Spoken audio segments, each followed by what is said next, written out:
Police Station in Gardner Hill.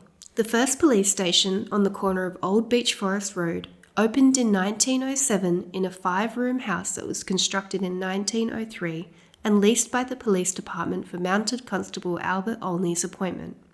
A single-cell lockup that was used for short-term imprisonment, typically holding drunks overnight and detaining alleged offenders while awaiting court appearance, was erected at the rear of the property.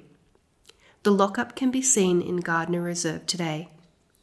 As with many services in this area, the police station was strategically moved in 1912 to Dennett's Track, closer to what became the central business district.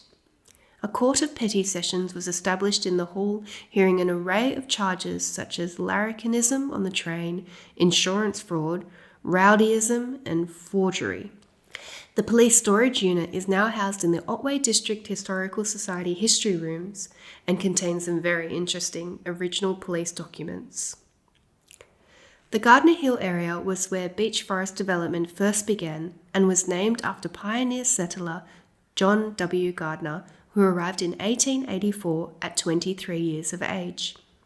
In addition to working his selection, Gardner and his wife Annie established accommodation for travellers in 1886, and further services, shops, and even a school were housed in the hotel known as the Ditchley Park Hotel. A coffee palace in Buchanan Street, public hall, churches, commercial bank, and many shops were later also established in this area.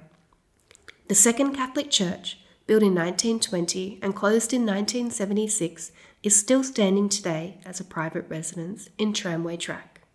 Images on this sign include a photo of the Beech Forest Township on Gardner Hill, including Public Hall, Hotel, and the Catholic Church, circa 1910.